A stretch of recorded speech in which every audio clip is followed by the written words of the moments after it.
नहीं कर पाती है चीजों को। चुनाव तो जीत गई, क्योंकि हिमाचल की जनता का फैसला सिरोधार्य है, भारतीय जनता पार्टी उसे सर माथे लेती है। लेकिन कहीं ना कहीं ये समझना पड़ेगा कांग्रेस को कि हिमाचल का रिवाज है, वो चेंज करने में बिलीव करते हैं, वो हर वक्त हर 5 साल में सरकार को बदल देते हैं, ये हिमाचल की संस्कृति है। लेकिन कहीं ना कहीं मुझे लगता है कांग्रेस अब 5 साल, जैसे राजस्थान में आपने अभी हमारे साथी कह रहे थे कि 30 नेतृत्व, कांग्रेस का 30 नेतृत्व हिमाचल में सीएम का फैसला करेगा। अरे भाई, राजस्थान में भी तो कांग्रेस के 30 नेतृत्व ने ही तो सीएम पद का फैसला किया था। लेकिन राजस्थान की राह आज भी बदस्तूर जारी है। आप देख ही रहे होंगे एंकर महोदया कि कब से राजस्थान में क्या क्या चल रहा है, ये हम सब देख रहे हैं। लेकिन कहीं ना कहीं ये सारे विषय जो आज आ रहे हैं, ये ठीक नहीं है। एक राष्ट्रीय दल होने के साथ साथ अपने परिवार के अंदर एकता भी दिखाए कांग्रेस, और उचित निर्णय करेगी, ये उनका अपना अधिकार है कांग्रेस का। ठीक है दीपचंद जी, एक और बड़ा सवाल बार बार उठाया जा रहा है, चाहे वो बीजेपी हो या अन्य विश्लेषकों द्वारा, कि जब चुनाव होते हैं जहां बार बार बीजेपी की बात होती है तो बीजेपी पहले ही अपने सीएम के चेहरे को साफ कर देती है, आम आदमी पार्टी भी अपने सीएम के चेहरे को पहले ही साफ करती है। कांग्रेस में ऐसा क्यों नहीं हुआ? आदरणीय सिन्हा जी, मैंने आपको क्या कहा कि कांग्रेस पार्टी हमेशा लोकतंत्र के अपने विधायक दल को अपना नेता चुनने के लिए बोला करती है। मतलब बीजेपी और आम आदमी पार्टी लोकतंत्र का नियमों का पालन नहीं करती है?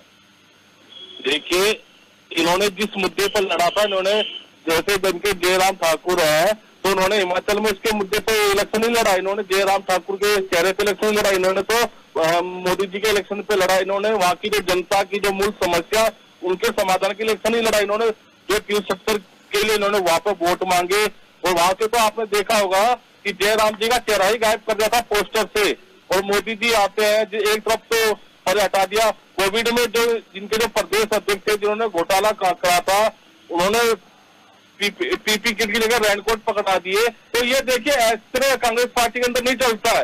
कांग्रेस पार्टी के अंदर एक निश्चित तौर से जो अपनी कमियां तो बताएंगे नहीं, दूसरी पार्टी कमियां बताने लग जाते हैं। आपने, मैं पूछना चाहूंगा कि आज जो आपने 5 साल तक वहां पे शासन करा, क्या आप एक भी दिन बता दीजिए, क्या सचिवालय का घेराव नहीं हुआ, क्या विधानसभा घेराव नहीं करा, क्या हिमाचल की सरकार जनता ने? देखिए, आपने वहां पे कुछ नहीं करा, आपने सिर्फ वहां पर लूट खसोट करी है, और उसका परिणाम तो आपको अपनी जनता ने दे चुका। लेकिन मैं आपको स्पष्ट तौर से कह दूं कि इन्होंने तो कांग्रेस पार्टी तो कह रहे कि राजस्थान में भी इनके वो घर के अंदर चल रहा है, ऐसा नहीं है। देखिए, आंकड़े की बात होती है, इनके अगर आंकड़े होते तो वहां पे तो राजस्थान में भी सरकार गिराने की कोशिश कर रहे थे, लेकिन नहीं हुआ ना ऐसा। महाराष्ट्र में जब इनके आंकड़े थे 2.5 साल से लगे हुए थे, तो इन्होंने लास्ट में जब इनका आंकड़ा बैठा, नंबर इनके बैठे, इन्होंने वहां पे भी सरकार गिरा दी। और रही बात हिमाचल की, तो देखिए, हिमाचल की जनता अब की बार जो भारतीय जनता पार्टी का जो कुशासन है उससे तंग आ चुकी है, और उसी की वजह से देखिए इनके यहाँ से दिल्ली चला गया और हिमाचल चला गया, और 6 विधानसभा उपचुनाव से वहां से 5 जगह भारतीय जनता पार्टी आ रही है। तो कहीं ना कहीं आपको ये भी सोचना पड़ेगा कि आपको कांग्रेस पार्टी तरह मत देखिए। आप ये सोचिए कि अब आपकी मतलब कह रहे हैं जो अंत आना था, वो तो अंत आना स्टार्ट हो गया आपका। लेकिन कांग्रेस पार्टी के अंदर ऐसा कुछ नहीं है। कांग्रेस पार्टी के अंदर हमारा तय करेगा, फड़के साहब तय करेंगे, जो हाईकमान तय करेगा, वो एक राय में सबको मानना पड़ेगा। ठीक है विकास जी। जी, दीपचंद जी ने कई बड़े आरोप लगाए और सवाल भी खड़े किए बीजेपी पर, जवाब दीजिए। देखिए, सवाल खड़े करना और आरोप लगाने मात्र से राजनीति नहीं होती है। राजनीति के यथार्थ को समझने का विषय है, और मुझे लगता है दीपचंद जी और पूरी कांग्रेस उस विषय से नजरअंदाज हो रही है। आप अगर गौर से देखेंगे हिमाचल चुनाव को, विधायक इज जस्ट अ नंबर। जनता वो सरकार बनाने के लिए मैटर करते होंगे विधायक, लेकिन मुझे लगता है कहीं ना कहीं जब जनता के वोटों की बात आती है, जहां जनता जनार्दन के समर्थन की बात आती है, तो महज 1% से भी कम वोटों का अंतर भारतीय जनता पार्टी और कांग्रेस के बीच में है। ये एक बुनियादी सवाल है, और मुझे लगता है कि यही डर कांग्रेस में बना रहने वाला है, और 2024 के इलेक्शन में इन्हें वो दिखेगा भी हिमाचल के अंदर, क्योंकि हिमाचल की जनता का प्यार और समर्थन बदस्तूर भारतीय जनता पार्टी के साथ बना हुआ है। ये आप देख सकते हैं, और वोट शेयर के हिसाब से भी ये देखने को मिल रहा है। दूसरी चीज, अभी भाई साहब कह रहे थे मोदी जी के चेहरे पर चुनाव लड़ा गया। अरे भाई, आपके नेतृत्व के पास कोई ऐसा चेहरा ही नहीं है। आप राहुल गांधी जी जहां प्रचार कर देते हैं वहां सीटें कम हो जाती हैं। आपके चाहे आपके छत्तीसगढ़ के सीएम हो, चाहे आपके बंगाल के चुनाव हो, आपके नेतृत्व ही मना कर देते हैं कि राहुल जी को मत भेजिएगा हमारे यहाँ। आपके नेतृत्व ही कहते हैं कि राहुल जी को भेज देंगे तो चुनाव खराब हो जाएगा। चाहे आपका पंजाब का चुनाव हो, तो भाई साहब इसमें हमारी कोई गलती नहीं है। भाई साहब, ये आपके नेतृत्व में वो क्षमता ही नहीं है कि वो चुनाव लड़ सके, तो इसके लिए आप भारतीय जनता पार्टी को दोष क्यों दे रहे हैं, ये मुझे समझ नहीं आया।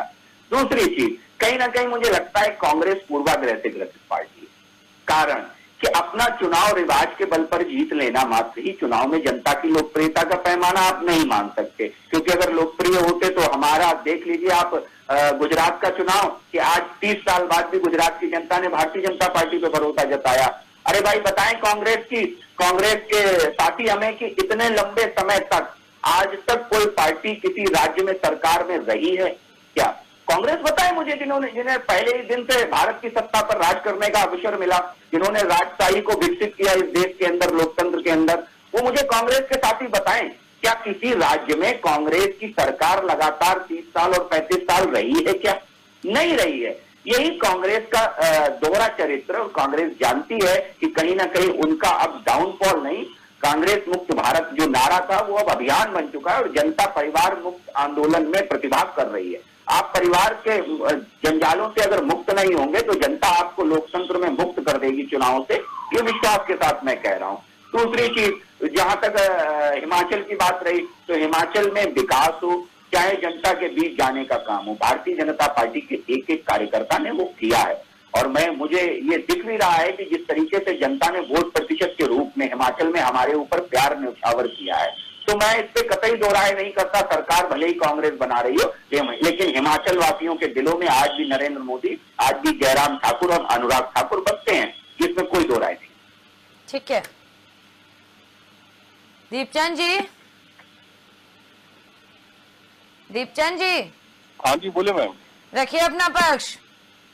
देखिए, अभी विकास भाई ने जो कहा, मैं इनसे पूछा चाहूंगा कि आपने मोदी जी के चेहरे पे दिल्ली का इलेक्शन लड़ा, 17 राज्य के मुख्यमंत्री लगा दिए, कैबिनेट मंत्री लगा दिए, क्या हुआ वहां पर? वहां मोदी फैक्टर नहीं चला ना। आप बताइए, जब इतना ही मोदी फैक्टर चलता तो आपकी सीटें कम क्यों हुई? आप 15 साल में शासन में थे, क्योंकि आपका अंत होने की शुरुआत हो गई है। दूसरी बात, आपने हिमाचल में आ जाइए, अब आपने पूरे हिमाचल के अंदर सरकारी संस्थाओं का दुरुपयोग करा, सारी मशीनरी लगा दी, सारी ताकत लगा दी, गृह मंत्री वहां लगा दिए, आपने खुद मुख्यमंत्री वहां आगे एक बानी 4-4 बार आए। उसके बाद क्या हुआ? मोदी फैक्टर चला? नहीं चला, क्योंकि वहां पर भी आपका अंत आ गया। ये जरूर मैं मानता हूं कि आपकी 27 साल से गुजरात में सरकार थी, हमने वहां पर गुजरात के अंदर युवाओं के भविष्य को लेकर लड़ा था इलेक्शन, और जनता के जनमानस के मुद्दे पर लड़ा था, महंगाई, बेरोजगारी, इन सब के ऊपर लड़ा था। तो अगर मैं पूछना चाहूंगा, जब आपका इतना ही मोदी फैक्टर था तो आप दिल्ली में क्यों आ रहे, हिमाचल में क्यों आ रहे, 6 विधानसभा के अंदर जो उपचुनाव उसके अंदर क्यों आ रहे? देखिए भाई साहब, मोदी फैक्टर कब तक चलेगा? किसी भी चीज को आप बार बार देखेंगे तो एक दिन एक समय ऐसा आएगा कि आप उसको देखना पसंद नहीं करोगे। और रही आपने हमारे राहुल गांधी जी की बात के, आपको उदाहरण देता हूँ कि राहुल गांधी जी तो अब की बार इलेक्शन से दूर रहे हैं, वो तो भारत जोड़ो यात्रा कर रहे हैं। दूसरा, आपके अंदर परिवारवाद नहीं है क्या? सबसे ज्यादा परिवारवाद आपके अंदर है।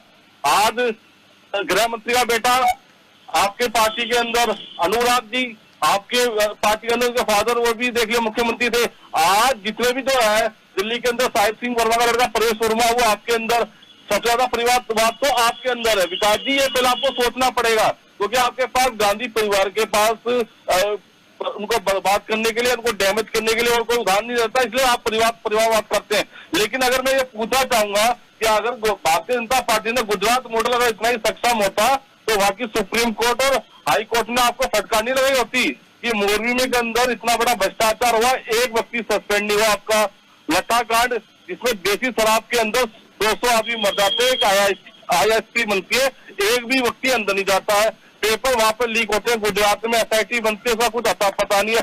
आए दिन हर हफ्ते वहां पर हजारों करोड़ की ड्रग्स पकड़ी जाती है। विकास भाई, वो भी बता दीजिए किसकी है?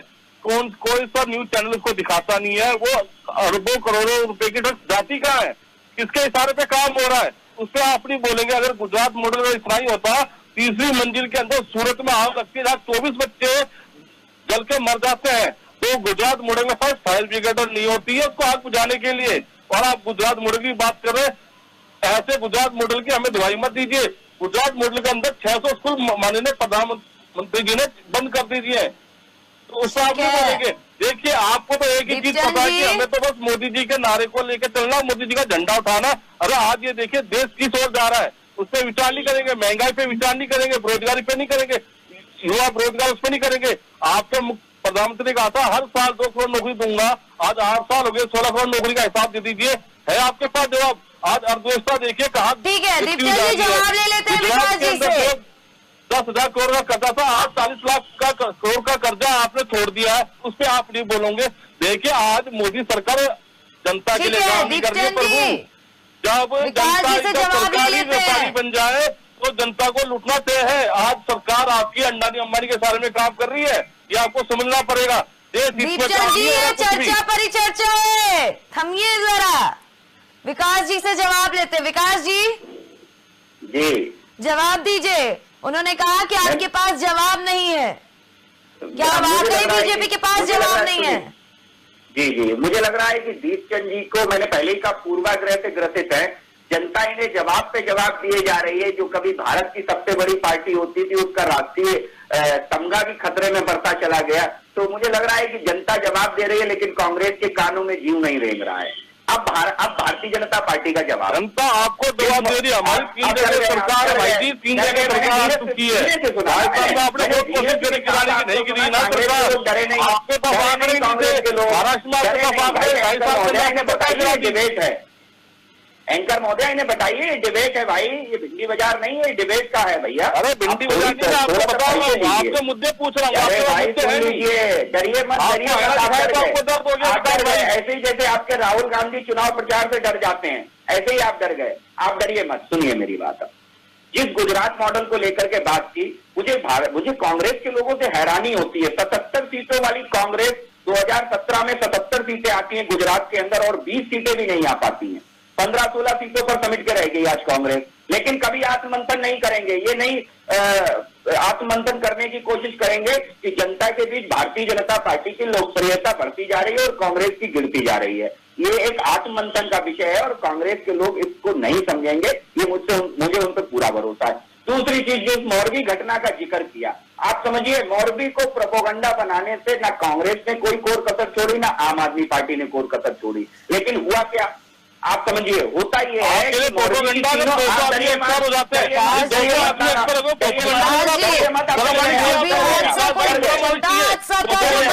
बनाया जाए। डरिए मत, आपको शर्म आनी चाहिए पांडे जी। आप 200 आदमी की डेथ हो जाती है, उस पर आप निकल रहे हैं। ये डर है इनका, ये कांग्रेस का वो डर है जो जानते हैं कि भाजपा के प्रवक्ता लड़ाई लड़ते हैं। भाई जनता जवाब दे रही है आपको, यहाँ मुझे बोलने का आपको भी जवाब दे रही है। दिल्ली चला गया ना, हिमाचल चला गया, आपके जो जिला परिषद के इलेक्शन थे हरियाणा के अंदर आपको ये